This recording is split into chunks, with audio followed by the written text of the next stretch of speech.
ലൈംഗിക അതിക്രമ കേസിൽ പ്രതിയായ ജെഡിഎസ് നേതാവും ഹാസൻ എംപിയുമായ പ്രജ്വൽ രേവണ്ണയ്ക്കെതിരെ ലുക്കൌട്ട് നോട്ടീസ്. കർണാടക സർക്കാരിന്റെ പ്രത്യേക അന്വേഷണ സംഘമാണ് നോട്ടീസ് ഇറക്കിയത്. കേസിൽ മുൻകൂർ ജാമ്യം തേടി പ്രജ്വൽ കോടതിയെ സമീപിച്ചു. അതേസമയം പ്രജ്വലിന്റെ നയതന്ത്ര പാസ്പോർട്ട് റദ്ദാക്കണമെന്നാവശ്യപ്പെട്ട് കർണാടക മുഖ്യമന്ത്രി സിദ്ധരാമയ്യ പ്രധാനമന്ത്രി നരേന്ദ്രമോദിക്ക് കത്തയച്ചു. ലൈംഗിക അതിക്രമക്കേസിൽ പ്രത്യേക അന്വേഷണ സംഘം പ്രജ്വൽ രേവണ്ണയെ ചോദ്യം ചെയ്യാൻ വിളിപ്പിച്ചിരുന്നു.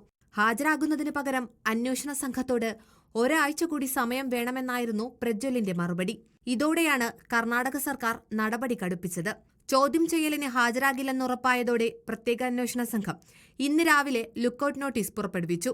ലുക്കൌട്ട് നോട്ടീസ് ഇറക്കിയതോടെ ജർമ്മനിയിൽ നിന്ന് മടങ്ങിയെത്തുന്ന പ്രജ്വലിനെ അന്വേഷണ സംഘത്തിന് കസ്റ്റഡിയിലെടുക്കാം. രാജ്യത്ത് മടങ്ങിയെത്തിയാൽ അറസ്റ്റ് ഉറപ്പായ സാഹചര്യത്തിൽ പ്രജ്വൽ മുൻകൂർ ജാമ്യം തേടി ബംഗളൂരു സെഷൻസ് കോടതിയെ സമീപിച്ചു. കഴിഞ്ഞ 27-ന് നയതന്ത്ര പാസ്പോർട്ട് ഉപയോഗിച്ചുകൊണ്ടായിരുന്നു പ്രജ്വൽ രാജ്യം വിട്ടത്. ഈ പാസ്പോർട്ട് റദ്ദാക്കണമെന്നാണ് കർണാടക മുഖ്യമന്ത്രി സിദ്ധരാമയ്യ മുഖ്യമന്ത്രി നരേന്ദ്രമോദിക്ക് അയച്ച കത്തിലെ ആവശ്യം. നയതന്ത്ര മാർഗത്തിലൂടെ തന്നെ ഇയാളെ നാട്ടിലേക്ക് മടക്കി കൊണ്ടുവരണമെന്നും കത്തിൽ പറയുന്നു. അതേസമയം പ്രജ്വൽ രാജ്യം വിട്ടതിന് പിന്നിൽ രാഷ്ട്രീയ ഇടപെടൽ ഇല്ലെന്ന് വിദേശകാര്യ മന്ത്രാലയം വിശദീകരിച്ചു. നയതന്ത്ര പാസ്പോർട്ടുള്ളവർക്ക് ജർമ്മനിയിലേക്ക് പോകാൻ വിസ ആവശ്യമില്ലെന്ന് വിദേശകാര്യ മന്ത്രാലയ വക്താവ് പറഞ്ഞു. അതേസമയം പ്രജ്വൽ നാളെയോ മറ്റന്നാളോ നാട്ടിലേക്ക് മടങ്ങിയെത്തുമെന്ന് പ്രജ്വലിന്റെ അച്ഛനും കേസിലെ മറ്റൊരു പ്രതിയുമായ HT രേവണ്ണ അറിയിച്ചു.